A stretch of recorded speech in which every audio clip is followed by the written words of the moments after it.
Hello, everyone, and welcome to this week's episode of Samanthropolitics. I'm your host, Samantha Carlin, and thank you so much for coming to tonight's show. This is your source for global news from a feminist lens. We try to highlight the voices of women in foreign policy and national security, and also are a source for global news, as our mission is to really give people an understanding on what's happening beyond the borders of the United States of America, and to really go in depth versus those little news headlines that you get. So today's episode is going to be about the devastating earthquakes that we had in Turkey and Syria. And as usual, we have amazing guests lined up for women, which is very apropos considering today is March 1st, which is the beginning of Women's History Month. So we have unbelievable Middle East feminist experts in the background waiting to come on the show and give us a much deeper understanding of what is going on in the MENA region with regards to these earthquakes. So first, a little bit of background. Zach, if you could bring up that first map. On February 6th of this year at 4 in the morning, a devastating 7.8 magnitude earthquake hit Turkey on the border with Syria. Now, this was near, and you can see this on the map, the cities of Nurgaci and Gaziantep, which is also home to millions of Syrian refugees. Turkey hosts the largest number of refugees in the world, around 3.5 million Syrians. Now, as if that earthquake wasn't enough, 2 weeks later, on February 20th, and another earthquake of a 6.3 magnitude also hit, causing additional injuries. Now, I'm not sure about you, but I remember when this first happened, they hit the news headlines, and it was 600 people dead, 1,000 people dead, 1,500 people dead, 2,000 people dead, and it was like, oh my, like how far is this going to go? How high is this death toll going to be? It is just staggering and so incredibly sad that the death count is now topping 50,000 people, which for reference is about 16.5 times that of who died in 9/11. So an unbelievable number of people. It is the deadliest earthquake that Turkey has ever seen. In the past, Turkey experienced an earthquake that killed 32,000 people in 1939, and also an earthquake that killed 17,000 people in 1999. Turkey's been hit by 21 earthquakes of magnitude 7 or higher since 1900, which has left everybody wondering, why was Turkey not more prepared with the knowledge that Turkey is on an active fault line and regularly experiences devastating earthquakes? What was going on that so many buildings collapsed? Around 100,000 buildings have collapsed during and after this earthquake. That is an astonishing number of people. Over 1 million people are homeless, and millions more are in need of assistance. Zach, let's take a look at that video of some of the wreckage in Turkey.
So as we can see, I think that second clip is just astonishing of seeing this city that's obviously like this incredibly beautiful city that you can imagine yourself walking around in, and then you just see all the buildings just like completely destroyed.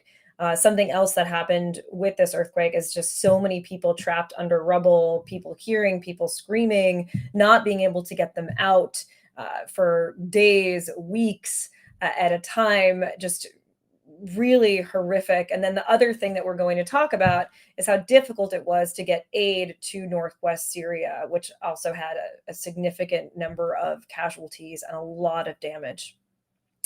So I want to bring in our first guest to talk about Turkey.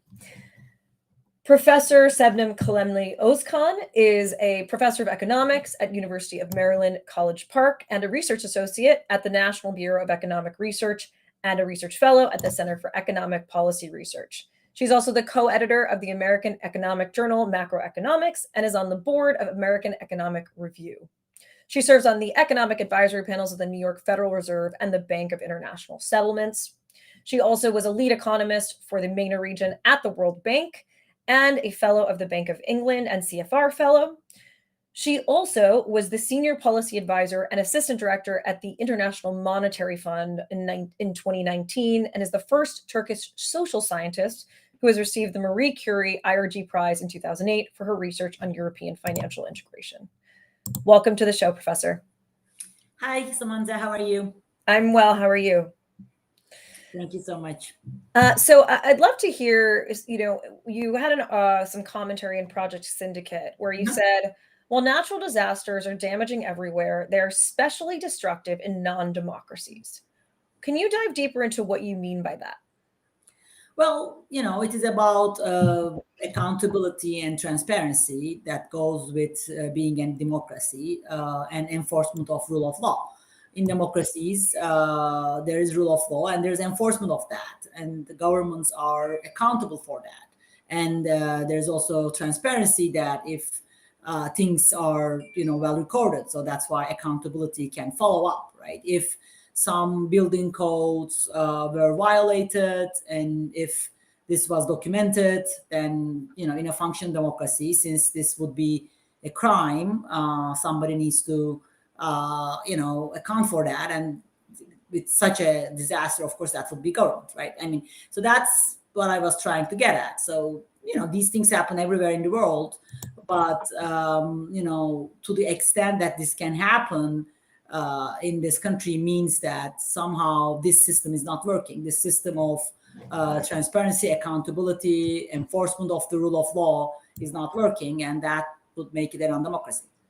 So transparency, accountability, and the rule of law. So are you saying that having, the lack of these things as well is part of what led to the level of devastation that we saw in the earthquakes?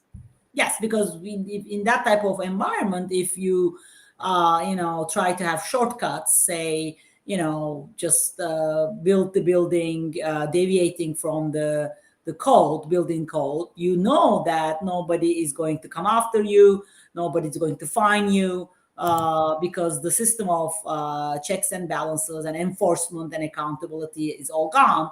So then you do get shortcuts and you do deviate from the building code. And this is the result, because this is, and obviously to this scale disaster, we are not talking about a one bad apple here. It's not one bad contractor or two bad contractors. It is like the entire region, and especially the new buildings all gone. And if you look at the Turkish growth plan of the last 20 years, it is very much a building-based plan, right? I mean, this is the same situation in Istanbul. You just get cheap credit and you build. So a completely construction sector growth driven economic growth in the country, which, by the way, we saw it in other countries too. Yeah. So I was curious about that. Is like, that seems to have been a hallmark of the economic growth plan, was to build. Yeah. But, it seems like it was almost counter-effective in that it did spur economic growth, but now the devastation from this is so bad that that's financially going to take a toll. So was there no, I'm trying to understand, like,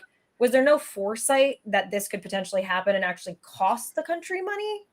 Yeah, that's amazing to me. Actually, no, you're exactly right. I mean, so yes, I mean, first of all, I mean, as an emerging market, it is not that bad to do build. Of course, you can build, bridges, dams, roads. In a country that is growing, developing, an emerging market, it is okay to have a booming construction sector, many buildings, roads, bridges, schools, hospitals, airports. So there's nothing wrong with that. But at the same time, this has to be done right? That is the part comes from the democracy, accountability, transparency, rule of law. So, I mean, if you do all this building-based boom right with the rules and rule of law, I mean, that's of course a good thing. But if you do it this way, then that ends up being a bad thing and, end up exactly as you say, costing you more. Now, can you talk a little bit more about construction amnesties and what exactly happened there?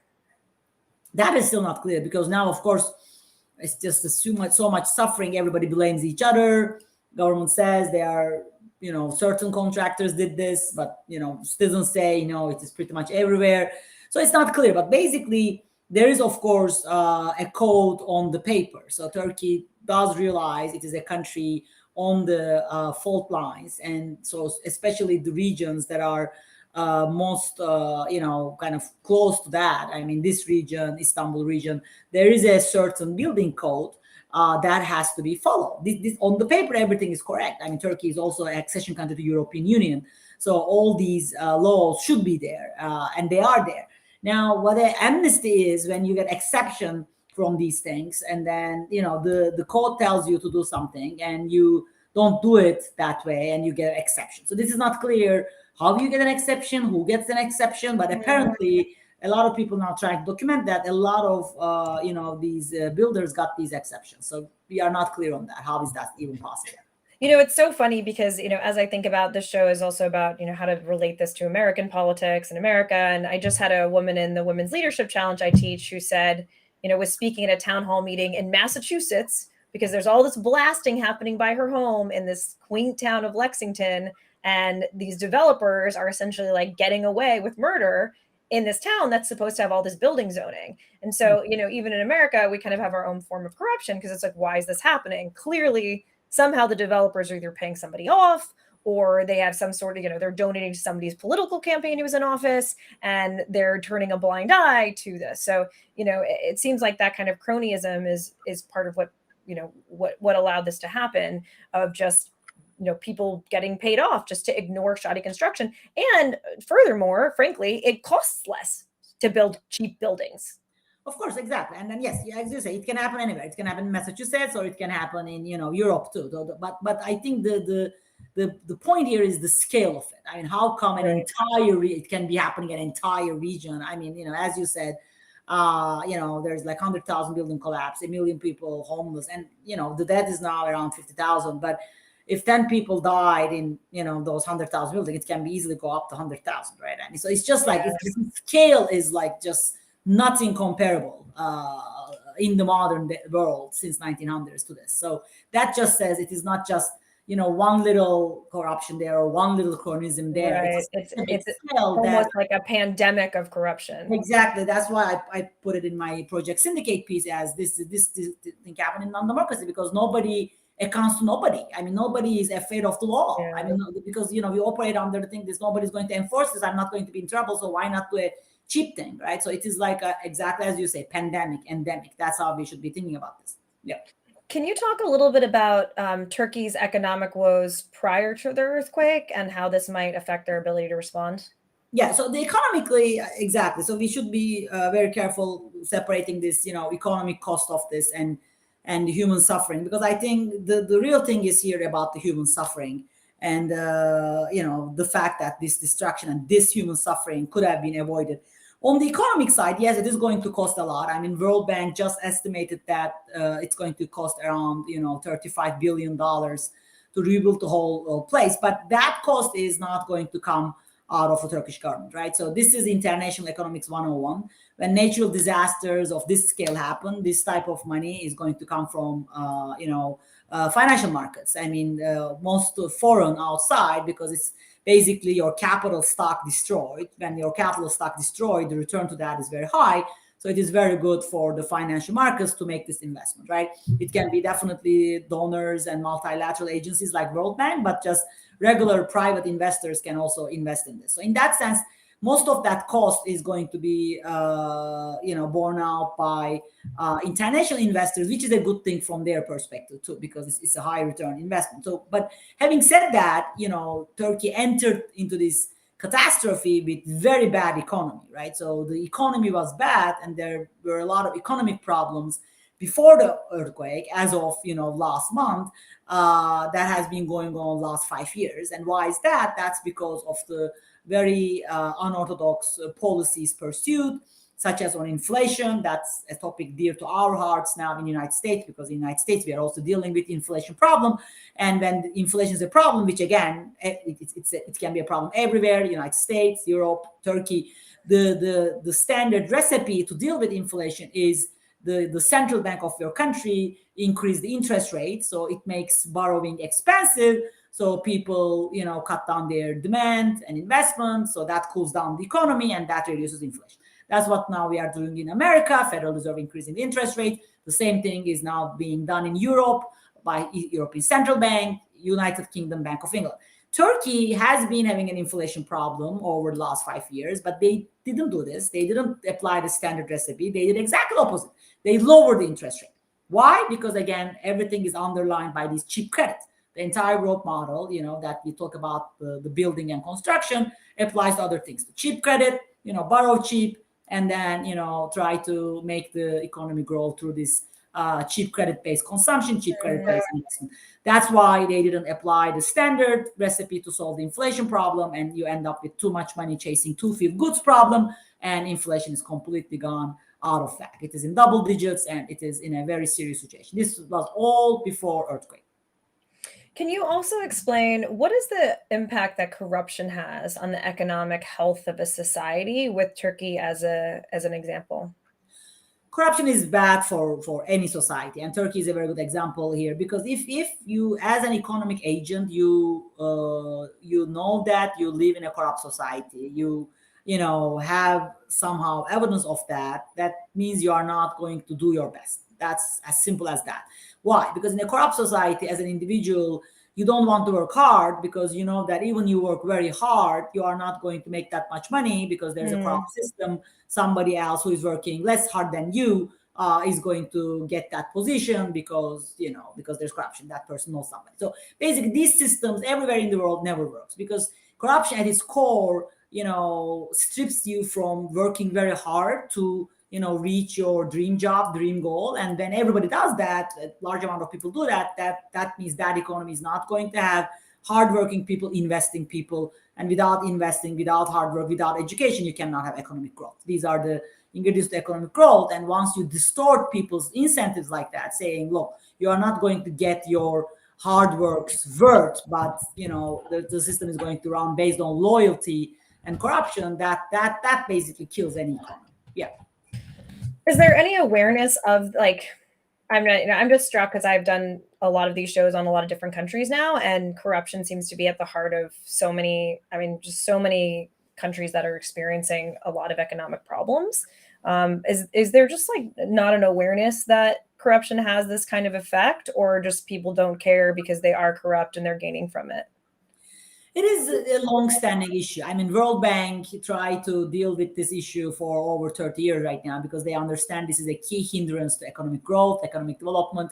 Now, everybody understands that, but I think what happens is, and there can be, these good-intentioned governments come to power with, aiming to completely root out corruption. But then somehow, this just system goes back to that point. So it's this like a bad equilibrium. And because of some existing inertia, you go to that bad equilibrium corruption issue again. It is very hard to completely clean it out, root it out. People, of course, realize that, and people vote for different governments, right? I mean, one of the reasons AKP government came to power in Turkey in 2003 is because people thought the previous government were corrupt, right? And in fact, their name even stands for white, meaning pure, clean, non-corrupt. I mean, that was how they won the election originally. That was their campaign promise. So it is. I know it becomes very ironic at this point, but it's just like, I mean, this is a $1 billion question. I mean, let me put it this way. I mean, you definitely make progress, but then somehow, if you don't make full progress, where countries who have very limited corruption with very strong institutions, rule of law. If you don't come to that level, if you just come to a mid-level, you kind of, it's very easy to go back down and then start over. It is kind of a long war. It's very hard to completely get rid of it. But it is the number one reason, I think, that hinders economic growth, economic development in many parts of the world. Yeah, I think about how I love what you said. Without investing, without hard work, and without education, there is no economic growth. Yeah. But there needs to be just like wholesale. But the reason I was smiling was because of the show in Peru, which was the last show, the Peruvian president who was just impeached and then tried to stage a coup. Also ran an anti-corruption campaign. So, and then he ended up being corrupt. So I think that some of that reflects like that people, they really want accountability. They want transparency. They want people that they feel like they can trust. And so they're willing to even be like, okay, like maybe like in the past you haven't been that savory, but you're making this promise and I have this idealism and I really, I want to believe in it. And then it just like disappoints people even more. Like it's even more disappointing when someone runs on an anti-corruption campaign and then is corrupt. It's like, what? Yeah. So exactly. Argentina would be another example that just completely going through these cycles seems like can never get out. Yes, no, you're exactly right. All right. Well, I want to get to our other guests, but I want to thank you so much for taking the time to come on Samanthropolitics and really appreciate your commentary and perspective on the earthquakes. Thank you so much, Samantha. Thank you. It was a pleasure to be on your show. Take care. Have a great night, Professor. Bye-bye. Bye-bye. Well, I think that's a really, to take away from this is thinking that corruption is the number one factor preventing economic growth and development, especially in the developing world. And it's a pretty stark thing to say. And as somebody who was a senior advisor at the IMF, it's something that I think not only we should take seriously, but also that governments need to really understand and consider is that they're preventing their own economic growth and GDP by engaging in corrupt practices or allowing them to continue to happen. So I want to bring in our next guest who's going to look at things from the political lens for us. We have another unbelievable professor waiting in the wings. Professor Seyla Benhabib is a professor of political science and philosophy emerita at Yale University and a senior research scholar and professor adjunct of law at Columbia.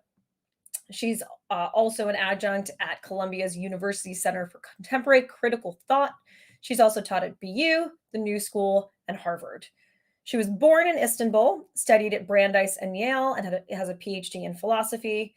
She's written and co-edited over 15 books on German social thought from Hegel to Habermas. There's a book on Hannah Arendt I was telling her I'm really excited to read, which is looking at Hannah Arendt in her kind of philosophy in relation to what's going on in the world. And on discourse ethics, feminist theory, human rights, and her work has been translated into 12 languages. Her most recent book is Exile, Statelessness, and Migration, Playing Chess with History from Hannah Arendt to Isaiah Berlin. She's written articles and contributions for the New York Times, the Washington Post, Project Syndicate, Foreign Policy, and on and on and on. Professor Benhabib, welcome to the show. Hi, Samantha. Good to be with you. So first, I'm wondering, as somebody, as someone who's from Istanbul, what is it like to see this happen? It's heartbreaking. I was 13 or 14 years old when I experienced the first earthquake. It was 1963-64. It was a 6.1 earthquake, and I was on the Princess Islands. These are the islands off the coast of Istanbul by the Marmara Sea. And an earthquake is a very unsettling human experience. I mean, the ground under our feet has to be firm in a way, both metaphorically and really, right? I mean, and all of a sudden you start feeling this shattering and, there's tremors and there's trembling, the walls move, and you want it to stop. And it will not stop according to your wishes. And so in that sense, I feel very, very sad for the country.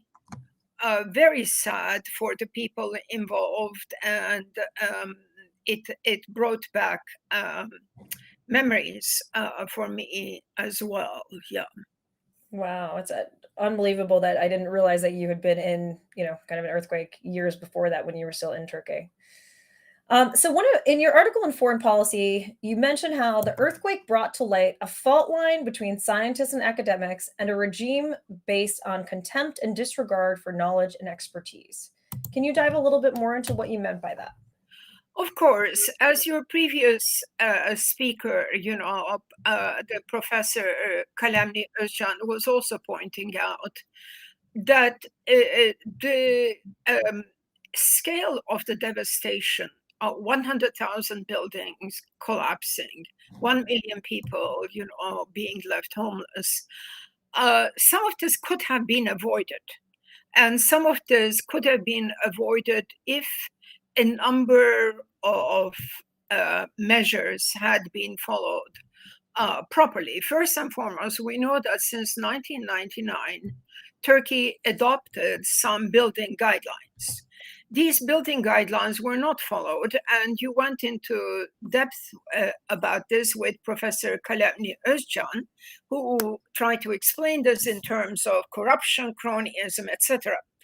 But there are a few other aspects to this. There are significant experts and scientists in Turkey, geologists, architects, urbanists, who basically said, look, we should expect a major earthquake in the next 20 to 30 years. And in fact, I was in Istanbul in December,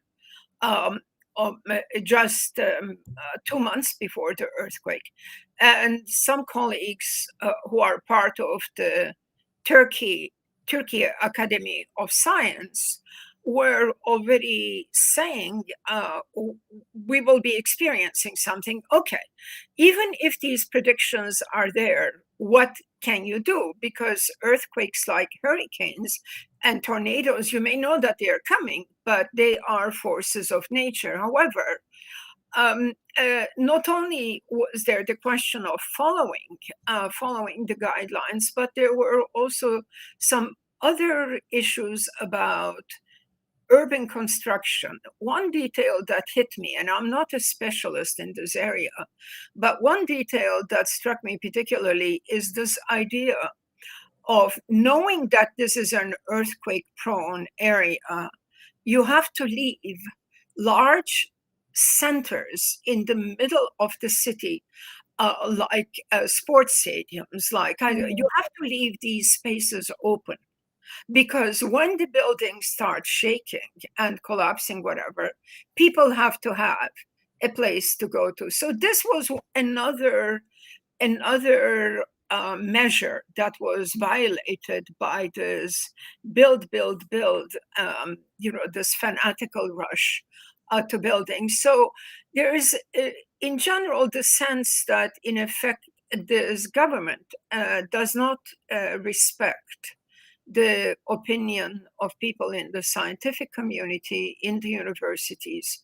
There has been a long drawn out tension between among these two communities, and now we see some of the consequences of just basically disregarding or disrespecting some opinion of experts and university professors, etc.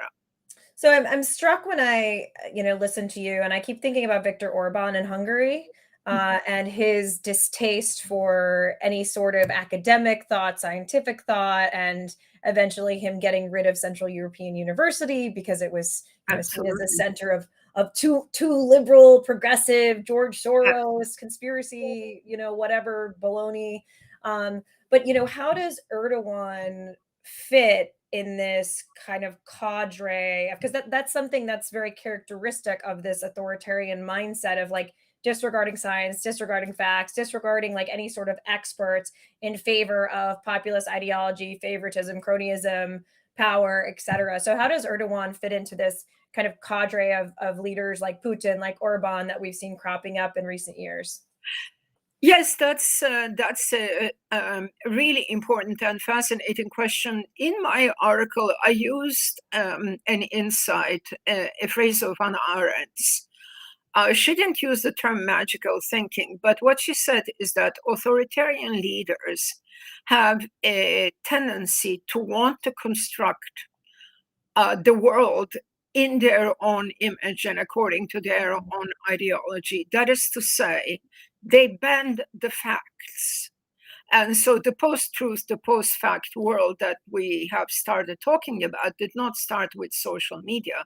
It is, in fact, a feature of these kind of totalizing totalitarian ideologies, that they want to see the world as they want to see, without respect for factuality, objective evidence, or science. I mean, this is a very important feature, both in Orban's thinking and also in Erdogan's. I mean, there's a more conceptual aspect of it. The other is that, of course, there is a competition of the elites here.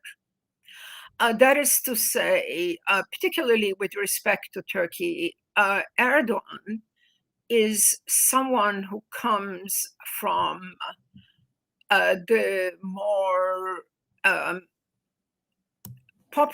more popular and populist segments of Istanbul. He refers to himself sometimes as Halkçocuğu. I'm a child of the people. I grew up with the people. I did not go to fancy schools. I did not have a university education. I do not belong to the Western elite or the intelligentsia. So there is this, what I refer to in the essay also with the German word Kulturkampf. There is a kind of cultural clash. I mean, in this country, we talk about cultural clash around the issues of race and gender, etc. But, there is also a cultural clash among different kinds of elites. And Erdogan has always had a profound dislike and distrust for the enlightened elites. Partially because they are secular, partially it's because he feels that they treat him with contempt. They do not take him seriously. And in his case, this has manifested itself with this incredibly aggressive struggle against the former American universities, Roberts College and the American College. For those that have come together, the Turkish name now is Boğaziçi University. This was an independent, two independent American colleges established at the turn of the century, and they are elite schools, and they're hard to get into. But a lot of academics in this country and in Europe and elsewhere, also have been educated in these institutions. So it's a clash at multiple levels, both in terms of worldview, in terms of secular versus non-secular, in terms of clash of the elites. Yeah, and it's just, thinking about all the links, it's like, then I think about Maduro and, the president of Venezuela, who was a bus driver, and his distaste for the Right. elites, and and it's unfortunate that there's like this coalescence of of elites and intellectualism, as if, being intellectual is discounted because it's somehow elitist, when it's like, we need people who are writing books like you, and like thinking about things, and well educated for critical thinking reasons. And yeah, anyway, so I'm wondering too, oh yeah, so let's go there actually. So you also had a piece in foreign policy where you talked about the politicization of the fact that after the earthquakes, university studies went online in Turkey. What is political about that? Well, it was hardly 2 or 3 weeks that had gone by, I believe just about 2 weeks. And then it was announced that basically you're talking about hundreds of thousands of students who would have to follow education online. And the justification that was given for it was that, okay, the government needed the university dorms in order to accommodate homeless people, people who needed shelter. Fine. Who could disagree with that? But by shutting down the dormitories for the university students, first of all, the government was disregarding the fact that many of these students themselves do not have access or may not have access to online education, computers and other gadgets, because these are public universities. Second, these students are mature adults. They are between the ages of 19 to 23, 24 in most cases. Where are they supposed to go? I mean, how are they supposed to be accommodated, speaking at a very practical level? And third, as people pointed out, after 2 years of COVID, to discontinue university education when the country is in a state of such panic and grief, and is going to affect very negatively the studies of tens of thousands of individuals. Now, I am of the opinion, and it's not just me, that everything that Erdogan does has a political edge. It's never just simply humanitarianism or whatever. At a point when the next elections seemed so close, the date that was being talked about was May 14th, right? June 18th had been announced, it had been put to May 14th, that under those circumstances, not to have the university students able to congregate, to protest and to get political was to his advantage. I mean, by sort of closing down the universities, he effectively mobilized a source of political resistance. It's so, I mean, it is really smart, like you're saying, like it's so strategic, but it's smart because he can mask it under, like what you're saying is like mask it under like, oh, well, we need these for, homeless people. Whereas, obviously universities are a main, area for motivated people to get together and oppose oppression and corruption and inequality and all of the things that university students are good at protesting. So I thought that was it's a really just interesting angle to think about. The other thing I wanted to ask you is about Erdogan and the Kurds and the area that, knowing that that region of Turkey is very Kurdish. And how does that affect, like the fact that there might have not been these open spaces or like really bad building or construction amnesties specifically in this area, and also the aid delivery to the area? A very detailed, specific analysis is yet not available, okay? And in terms of the disparate management of aid to disparate cities where Kurdish population is on the majority. So I don't think we have that breakdown yet. But what we do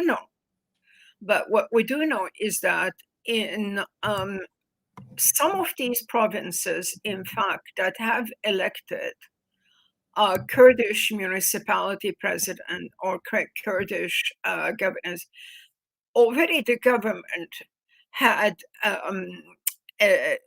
displaced some of them and appointed their own people through some very strange administrative procedure that permitted Erdogan to do that.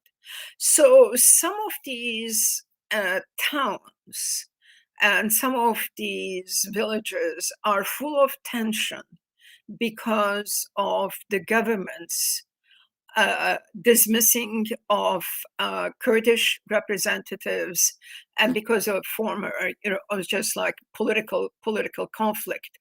But we don't I have not yet seen a specific breakdown about, let's say, withholding of aid or let's say, differential treatment and so on. I'm sure this evidence is going to come out. But what is very clear is that in the first couple of days, 2 or 3 days, aid and mobilization was just not forthcoming. And Erdogan went to the region and apologized to some of the population there. He begged them for forgiveness, etc., etc.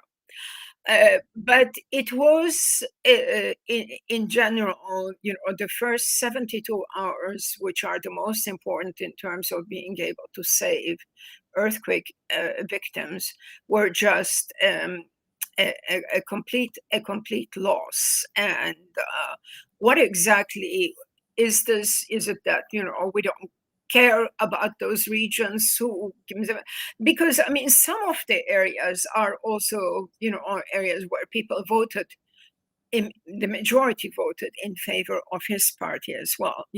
So that's why I'm saying that this is a factor, definitely, that a lot of the area is also Kurdish, but I have not yet quite seen how this has affected operations on the ground.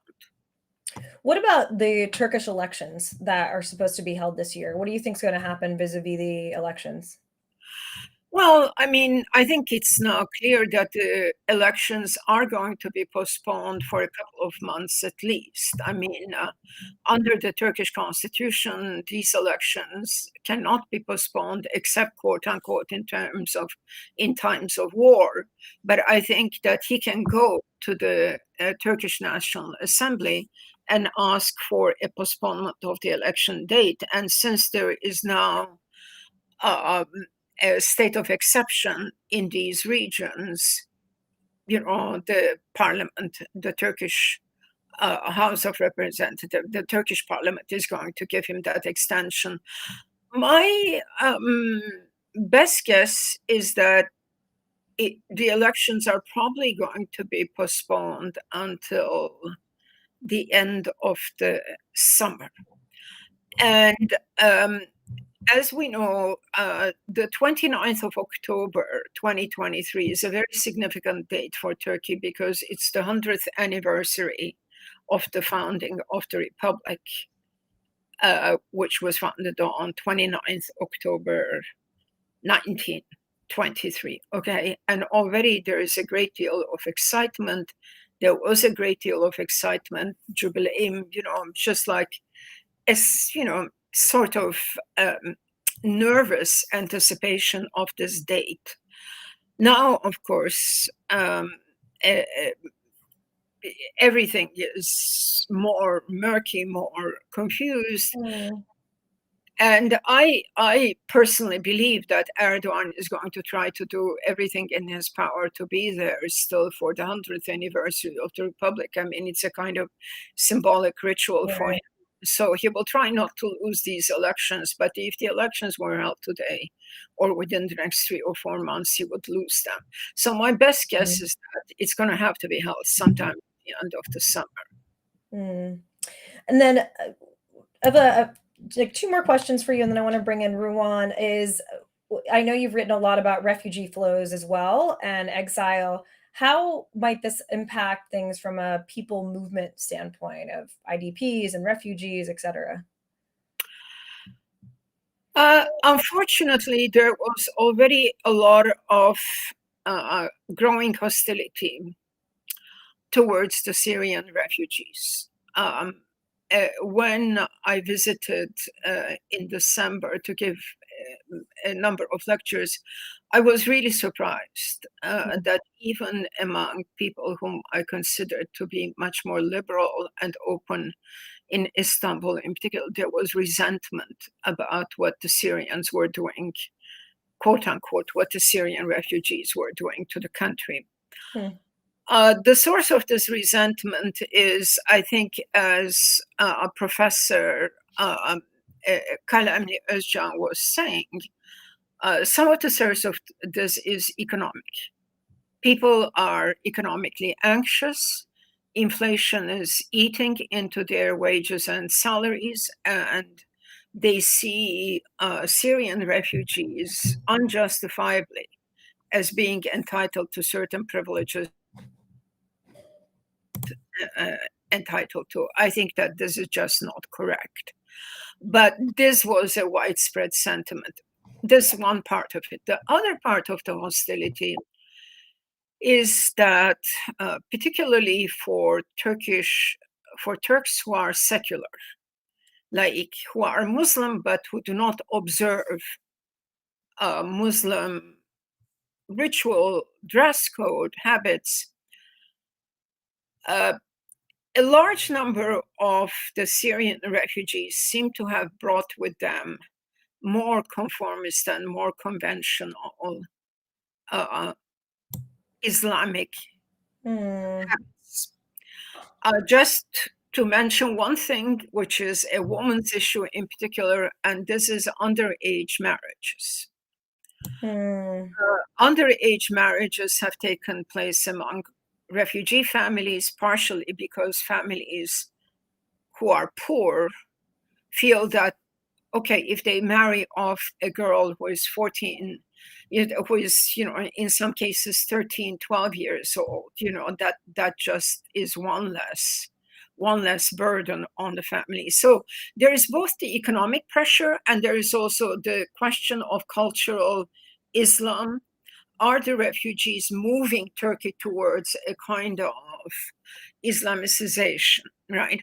And the third issue, and I'll be very brief here, is that Erdogan has granted about 10,000 Syrian refugees citizenship, and they were able to vote in the last election. So there is also fear that the Syrian refugees, because they're going to be loyal to Erdogan, I don't think this is necessarily the case, are going to tip the balance in the election. All right, last question for you is you've referred to Erdogan as anti-feminist. Can you talk about some of his regressive policies towards women, thinking about Women's History Month? Yes, I mean, Erdogan, like Trump, like Orban, like Putin, like Bolsonaro, is a representative of what I would call a kind of regressive masculinism. Regressive masculinism is a defense of the leading role of the male in the family, the authority of the male, not questioning traditionally assigned roles of masculinity and femininity, and great hostility towards LGBTQ plus people. Now, this has shown itself in Turkey in a couple of cases when he got into some disputation about abortion. Abortion is legal in Turkey, but he said, well, it's the duty of every Turkish woman to have more children, at least 3. And, so there was this kind of familialism or nativist, politics.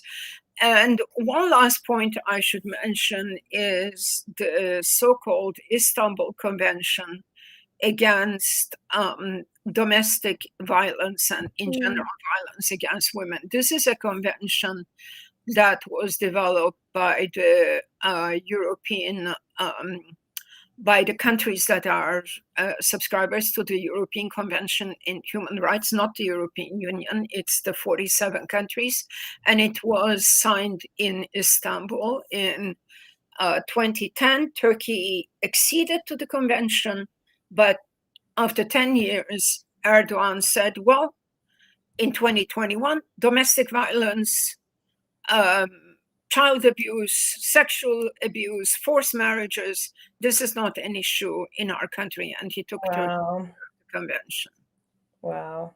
It's so ironic that, it's the Istanbul Convention. It's, Turkey. It's named after Turkey. He's the first country to exit it. Yeah, it's just astonishing. Well, I want to thank you so much, Professor. I wish I could sit and talk to you for the next 4 hours about Hannah Arendt and totalitarianism. And I really, I hadn't heard that term before, and I'm a women's leadership trainer of regressive masculinism. I think it's really it's very apropos, and it reminds me of somebody who watched my show and called me a feminazi. And Oh my God.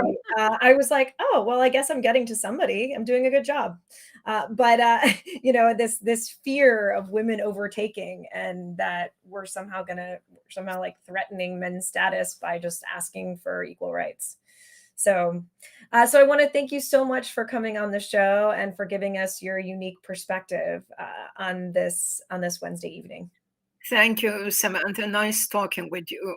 All the best. Take care. My pleasure. Take care. Well, that was Professor Benhabib from Yale talking about the political situation in Turkey. We're just going to take a brief break to see a video from our sponsor. And Zach, if you could play that video. I took the Women's Leadership Challenge in early 2021. Samantha told me before I started that this could possibly change my life. And you know what? I think it might have done. It gave me the very breakthrough I needed. Fulfilled me in so many ways. Find all my senses through this class. So welcomed me just as I was.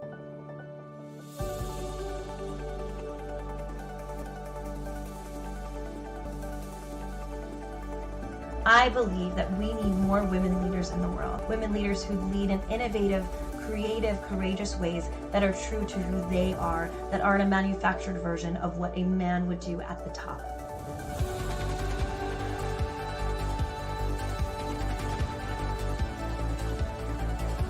So we're going to do things like finding your purpose, but we're also going to do things like looking at how do you create institutional change.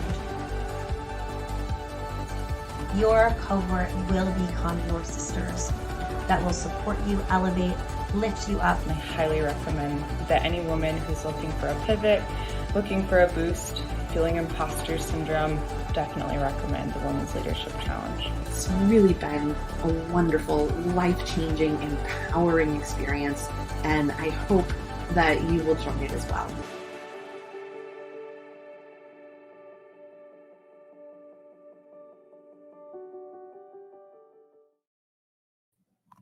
So you might recognize that bookshelf behind me in that video. So that is the program that I run outside of hosting Samanthropolitics. It is an 8-month transformational leadership program. And I love it. It brings meaning and joy to my life. I just had a cohort graduate yesterday and I was so impressed. 2 women throughout this course in the last 8 months have one has written a book and gotten a book publisher about ESG, environmental, social, and governance on the individual level of investing. Another one is writing a book about regulations and policies and how mothers affect the economy and how mothers drive the economy. And she created that plan during the course. Another one quit her job and doubled her income and has a new amazing company. I'm just like, another one made like an unheard of career jump and I coached her through the interview process to get the job. So I see so much success, and I just more than anything love helping women who are ethical and wonderful to advance in their careers and to create the change that they want to see in the world.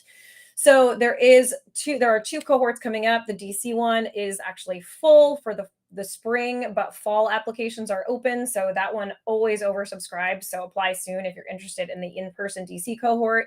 And the virtual Women's Leadership Challenge still does have a few spots. So if you're interested in becoming a leader of the future and changing the world and changing your life to make more money and create social impact, check out www.womensleadershipchallenge.com to apply, and we'll have a call and see if it's the right fit for you. And now back to our show. So let's move on to Syria. We just talked about Turkish politics for a while.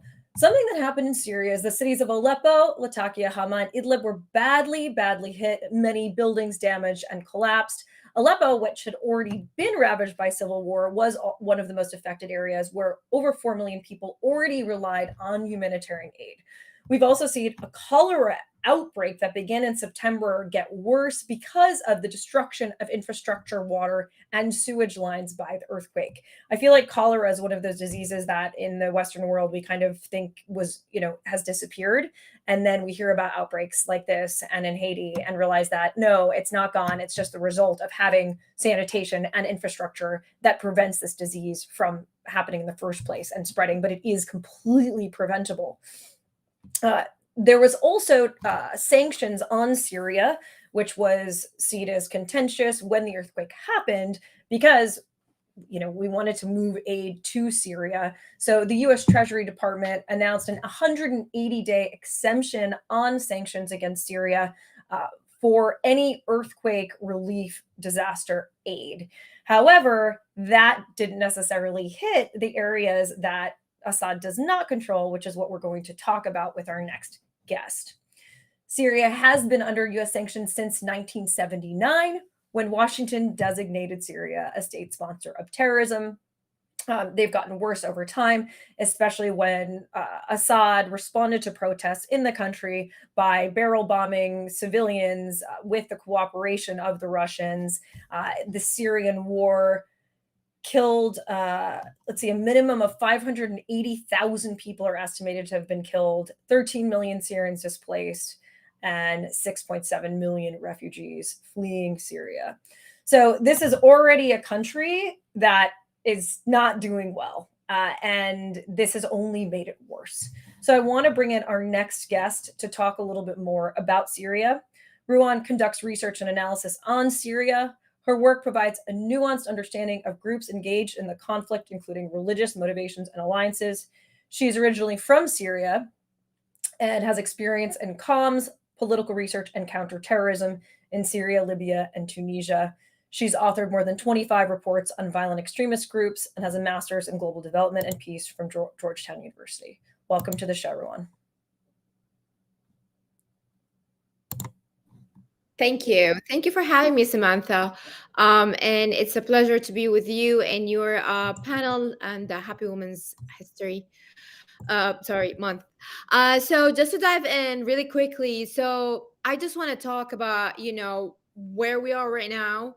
What's the UN position in this overall Syria policy, and what has happened as of yesterday for the engagement of the Congress, namely the House of Representatives, since you talked about the sanctions. So it's very important to mention that the earthquake hit both government and rebel-held parts of northern Syria, killing thousands and destroying numerous structures. The situation is particularly troublesome in rebel-controlled areas because rebel territories in northern Syria was already heavily damaged by ongoing war and from hosting more than almost 2 million Syrian displaced from other parts of the country.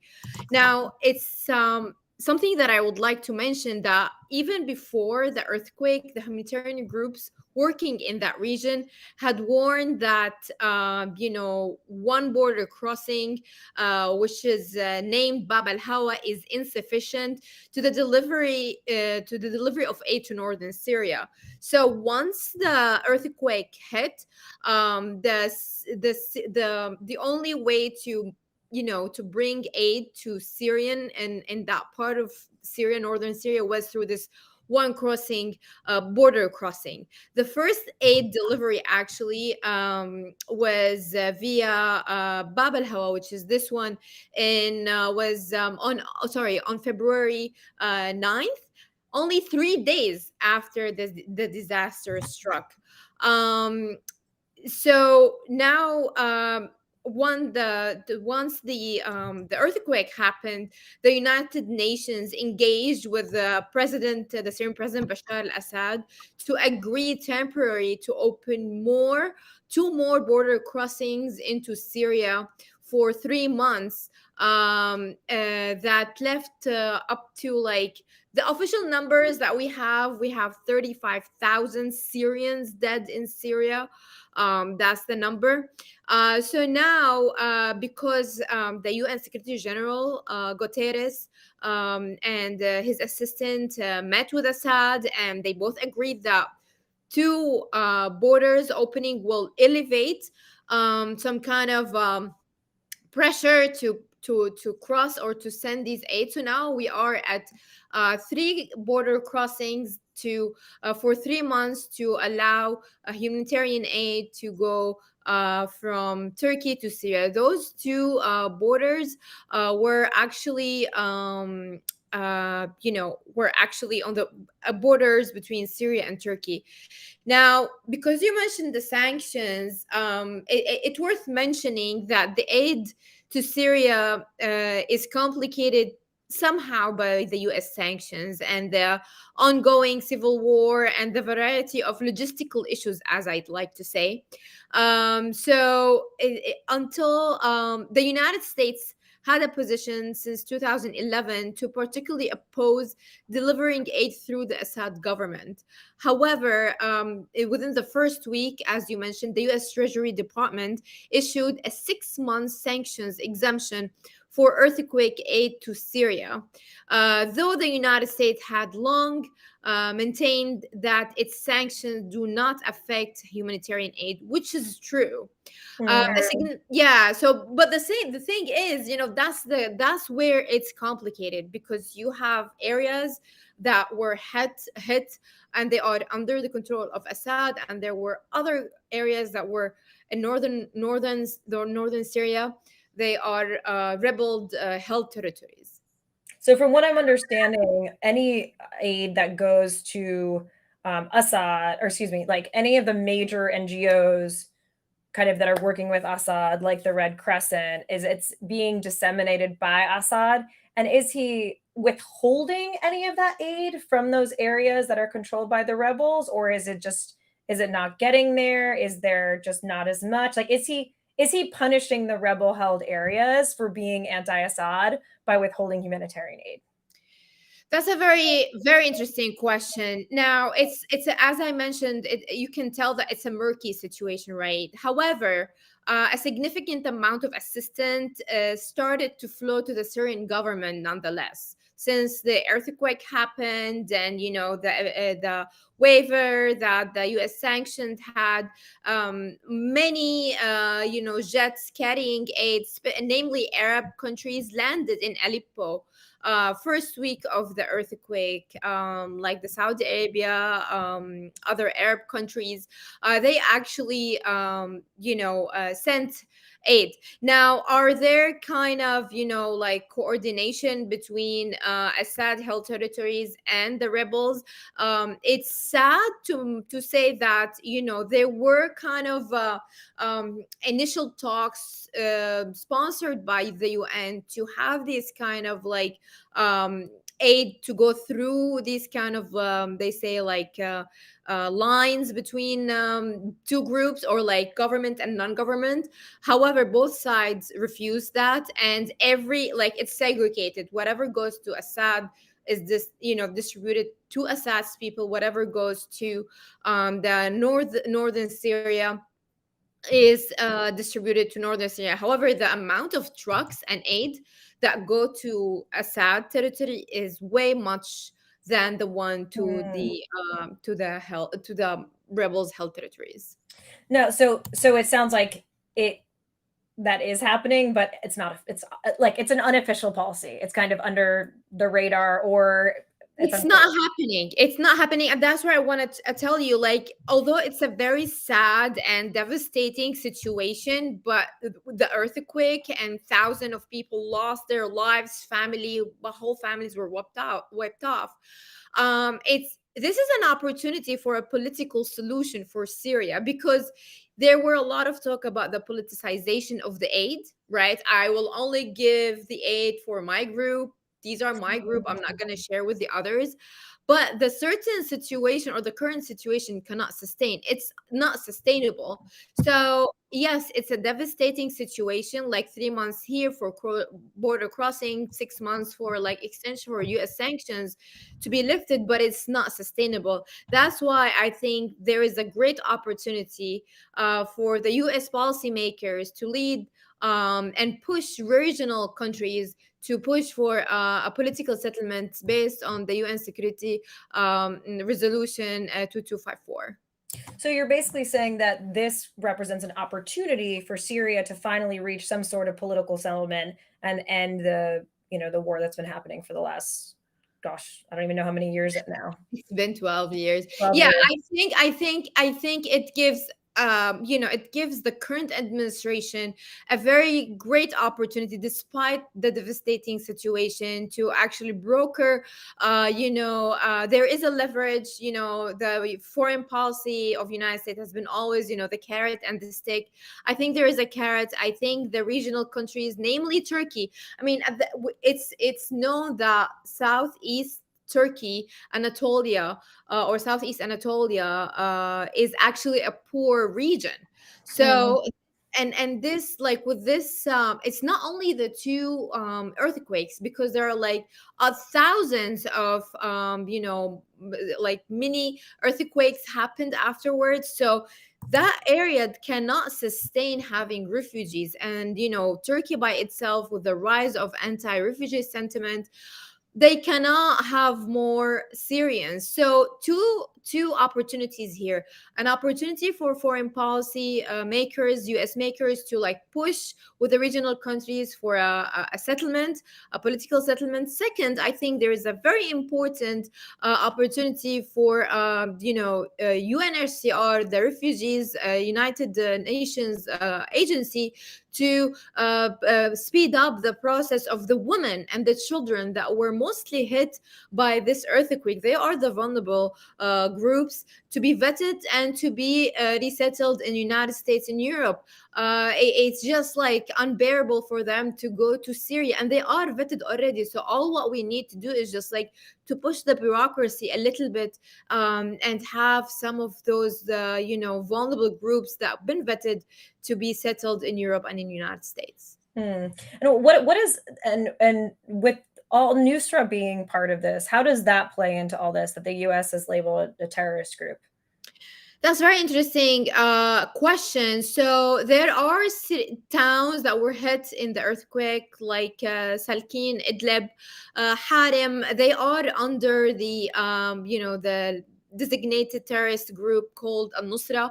They have their own governance or government. It's called Salvation Government. That's why when you asked me about, like, are there some kind of communication between the Assad and the rebel, actually, because of the rebels are controlling the main crossing, Assad is using this as an excuse, saying that this is a terrorist group, we're not gonna send them any aid. And also it's the same thing why the UN has been under scrutiny, because there were no aids going to those towns, because those towns are under the control of this terrorist group. So the earthquake really stripped the ugly face, or like it showed the ugly face that a lot of people were trying to like just confuse that Al-Nusra is an acceptable governance body. It showed like, no, it's a terrorist group and we cannot deal with them. And that's why Turkey and the UN actually delayed sending specific aid tools and items that are needed for the earthquake, because they were not approved. So that's why there was a need for extra 2 cross borders to open. Thank you, Ruwan. And last question for you, and then I'll let you go. How can people get aid to those areas that are in such dire need for aid, that are not really being serviced by the Assad government? Yes, I mean, there are numerous of NGOs that are based here in the United States, and a lot of Syrian Americans, mostly doctors and humanitarians. They go to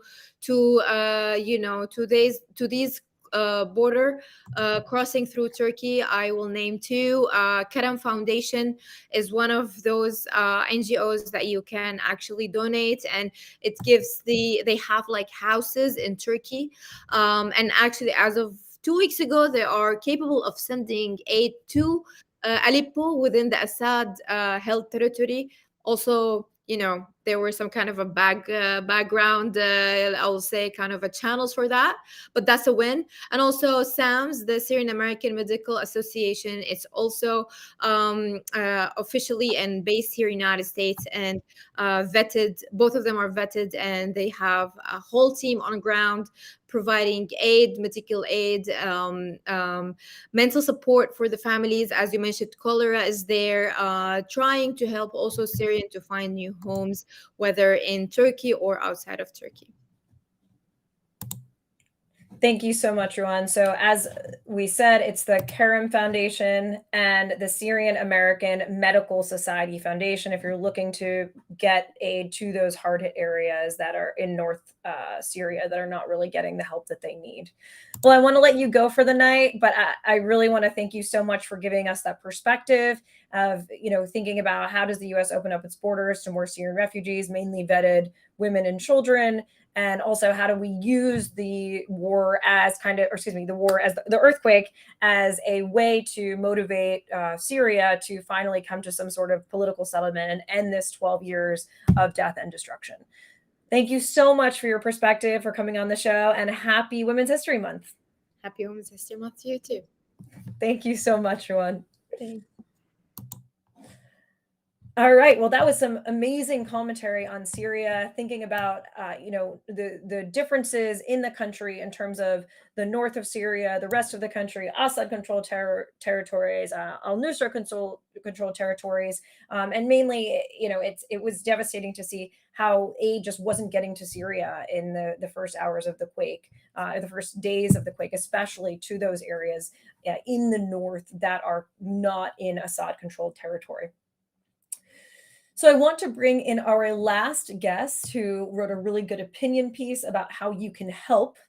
I like to end the show on a positive note because I know sometimes it can get really depressing. So I'm excited to bring in Raksha, who is born in India and raised in Canada. She's a writer and a former humanitarian aid worker. Her essays and reporting have appeared in Harper's Bazaar, Guernica, the New York Times, Los Angeles Times, Wired, Outside, Vice, Washington Post, the Three Penny Review, The Believer, and more. Welcome to the show, Raksha. Hi, Samantha. Thank you for having me. So I'm wondering what your thoughts are on that last piece and thinking about like the gendered aspect of disasters and that women and children are, really affected. Is that, could you speak about that a little bit? Yeah. I would say that certainly women and children tend to be the most vulnerable in these situations. Obviously, men and boys are also affected, and I think sometimes the emphasis on women and children can result in sort of unequal aid distribution, where for example, like a family with 4 girls ends up getting way more aid from a bunch of different organizations than a family of 5 boys headed by like a single father, for example. So I think most people would agree, an emphasis on women and children as being the most vulnerable is certainly necessary, but it can also lead to unintended consequences.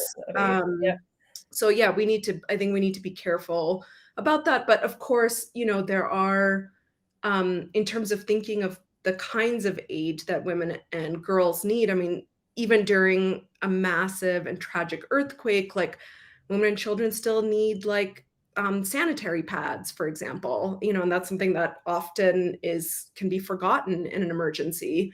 They might still need like bras, that's also something that can be forgotten in an emergency. Obviously, like women who are pregnant need like, certain nutrition, birth control obviously is like a huge issue that is incredibly important in the aftermath of tragedies when there is also a correlation with, in certain cases, with increased sexual violence. So I think it's more thinking about the types of aid that are delivered than in the distribution of items, because sometimes it can result in sort of a quota or a box checking exercise that doesn't actually end up really helping people. So, in your piece, you kind of talk about how people can help and how, sending over bras as one example or whatever isn't actually that helpful.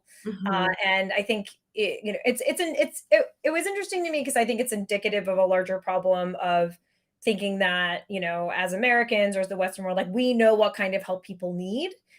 Whereas civil society organizations are usually the ones who are most able to meet the need. So I'd love to hear a little bit more about what you said in the article about the Mhm. best ways for people to be able to help. Yeah, I mean, I think in the aftermath of almost all emergencies, especially natural disasters, usually like 9 times out of 10, the best way to help is going to be to send cash. Um, and especially in the case of the region we're talking about, northern Syria and southern Turkey. I mean, yes, Syria has been obviously devastated by like more than a decade of war, but Turkey and southern Turkey is still like a very like it's a developed and like cosmopolitan country. It's a higher middle income country, and so there's no shortage of clothes in the country as a whole. And a lot of clothes are made in Turkey these days, so it might be even more direct to send cash and have clothes or other equipment purchased in Turkey and then distributed in the region that's been affected, versus like me from America sending my old clothes over. First, you have to think about the shipping costs, and then once it gets to Turkey, it's like a logistical nightmare for aid workers to sort through all the clothes and then match them with needs on the ground. So yeah, I think it's a bit of us in the West thinking we know what's best for people affected, as you pointed out. And I think it's also, just a genuine, if misguided, attempt to help. We look at our closets and think, oh my gosh, I have all these clothes I'm not using. There's something very nice about being able to send like a tangible item. And there were other charities, or I think even the Turkish embassy was asking for donations of medical equipment. So certainly that can all feel like you're tangibly helping in the aftermath of disaster. But as a former aid worker and as someone who has worked in that specific region of southern Turkey and northern Syria, like I can tell you that these cities are, some of the cities affected are like large urban centers that you can compare to, Los Angeles or Miami or whatever. And so, they are going to be able to get the supplies they need, even if the cities themselves are destroyed. From neighboring cities, like there's already existing supply chains that people can draw on. And the other reason to send cash is because it helps rebuild the local economy. Like if you send a pallet of clothes, then aside from the logistical nightmare and the cost, they're also not buying from Turkish stores or from Syrian stores, and then they're not supporting the local economy. Exactly. They're supporting the Gap or whatever it is. Right. Yeah, that makes total sense. Now, something, even my parents were very well-meaning. They're always like, well, I don't know where to give because like, I don't know how the money is being used, or is it really going where it's supposed to? How can people feel secure in terms of donating that the money is going to be used correctly, or is there transparency on that, etc.? Yeah. I mean, it's a tough question. And I don't think there is really any way of knowing with 100% certainty exactly what your money is going to be used for, because that's also the nature of disaster. Unexpected needs are emerging, minute by minute, especially, since like subsequent earthquakes also hit after the first earthquake. So you're never going to be able to say like, I want to send $100 to fund birth control for women in this area. It's going to go into a pot, and how that pot is distributed depends, and I think should depend really on what emerges as the sort of disaster aftermath continues to unfold. But I do think, there are, as your previous guests talked about, like there are organizations who have been working on the ground, who are trusted by locals, that have experience in the area, that I think are probably a very smart bet. So she mentioned a couple. I would also add to that the white helmets, and Doctors Without Borders, and the Norwegian Refugee Council. These are organizations that my former colleagues, also, aid workers in the area, from the area, have told me are working in the aftermath of the emergency, and are and they trust them, and so that's enough for me to trust them. So I think in most cases the best bet is to reach out to someone. If you know someone who has worked directly in the area, great. If not, like, reach out to a friend who maybe has some connection to Turkey or Syria in this case, and they might not know the answer, but they might be able to point you towards someone who does. So I think having sort of a local vote of confidence makes a big difference. I mean, you mentioned Haiti earlier. Like, you definitely don't want another situation like post-earthquake Haiti, where there were very reputable organizations that were working there in the aftermath of the earthquake, but a lot of that money was wasted. So I think one solution is donating to local organizations with good reputations, and then there are also GoFundMe's. It's a like, sometimes that can be the best and most direct way to help, without all the overhead costs of sort of an international aid organization. And so, of course, that is a bit of a risk too if you don't know the organizer of the GoFundMe, but I think it's worth taking in a situation like this. Yeah, I mean, as soon as this hit, our intern from this summer, Beza, messaged me, and she was, they were directing money to Turkish people who worked for organizations that would match. So she was like, send me the money, I will send it to somebody, they're going to get Google to match it. And I think in those initial hours, it's just like, how do we get as much money there, as fast as possible without bureaucracy? I think it's also now that it's, further, I mean, how many weeks has it been now? It's been almost a month since the first earthquake. Yeah. There's all of these different feminist groups that have popped up. If you email info@feministfundforturkey.org, they'll give you a list of feminist organizations that are working on the ground and distributing aid there as well. And last question for you is, what do you think it's going to take to rebuild, these regions from an aid perspective? Yeah, I mean, I think your previous guest talked about, all the political sort of complexities of that region. So I do think, political action is really key. Like, you can't fully rebuild while there's still war going on, while there's still civil conflict going on. So I think that's a big part of the answer. I also think that, in the long term, southern Turkey certainly has more resources. And I also think, that from my time in the region, I'm pretty confident that southern Turkey will be able to rebuild with the right type of aid. So not just short-term humanitarian response, but also longer-term development aid to, help get businesses get back on their ground, help, restore so many institutions that were destroyed, including really important cultural institutions.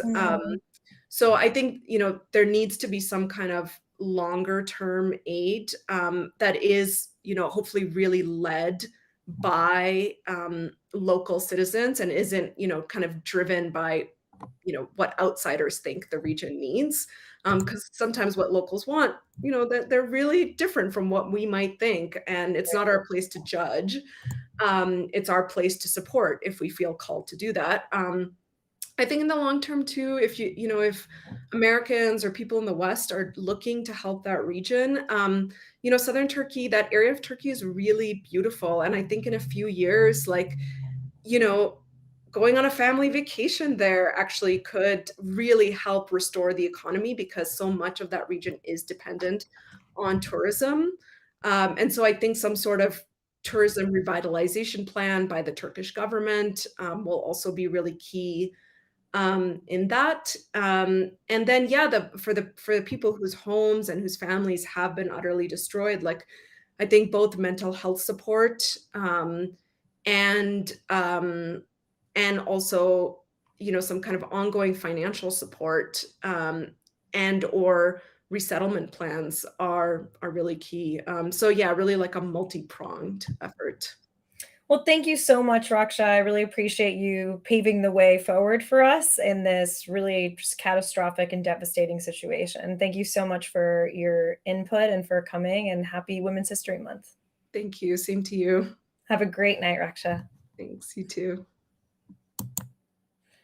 So I think what's really important here to know is that this area still needs help, and that even if as it disappears from the news headlines, it doesn't mean that there aren't millions of people who are homeless, freezing, sexual violence, lack basic supplies, bras, sanitary napkins, and that, like she's saying, the best way to do it is not to box up your old coats and try to send them to Syria, but to give money to those local organizations that can then that have the biggest awareness of what's going on in the region and where the biggest needs are. So just not to end this show on an incredibly depressing note, I do want to show 2 rescues of animals that occurred in the earthquake devastated region.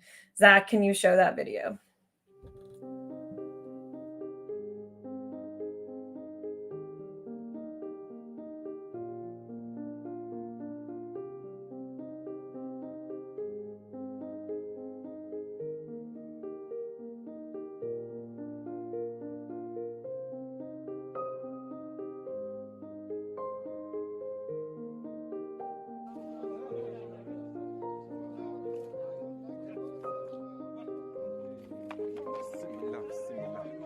Depremin 22. günü, 21. günü. Şükür bir kat sağ salim. Yavaş yavaş beraber yakın ne işine?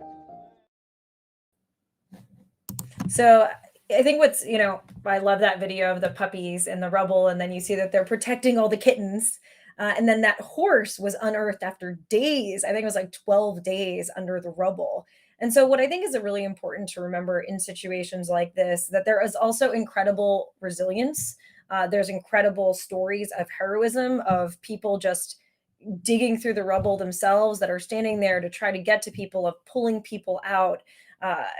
Incredible stories of resilience, survival, people helping other people, of bonding together to overcome trauma, to rebuild. So as Ruwan was saying, like, there's also opportunity in this, and a lot of inspirational stories to hopefully gain inspiration and resilience from, of knowing that if people can go through this and be able to recover from it, we can really get through anything.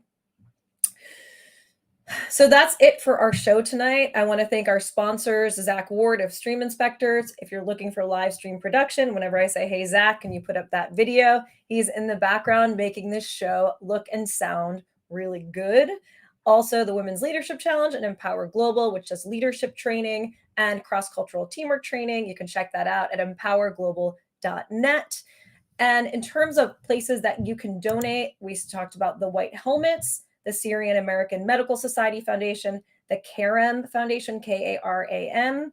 In Turkey, kedev.org.tr. It's a women's organization, kedv.org.tr.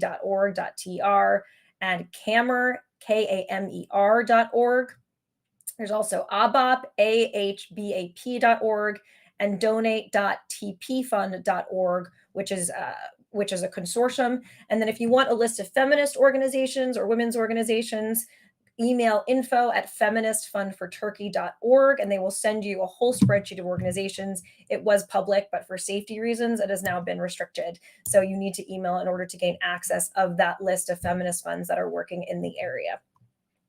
Lastly, if you liked this show, I encourage you to share it. If you care about what happened in Turkey and in Syria, and you want to compel people to donate, to care, to understand what's going on in the world, please share this episode with them. And like it, share it. If you are on Spotify or Apple Podcasts, please hit that subscribe button. And if you appreciate coverage like this, of lifting the voices of women in foreign policy and national security, of covering global politics in an in-depth way, I encourage you to become a Patreon subscriber. It starts as little as $3 a month and helps us support our production and our advertising costs. So if you want to become a Patreon subscriber, check out www.patreon.com, patreon.com/Samanthropolitics, SAMANTHRO politics, politics1, excuse me, patreon.com/Samanthropolitics1. Lastly, as I sign off, I just want to say happy Women's History Month, and it's been a great episode, and we will see you again next time. Thanks a lot, everyone, and have a great night.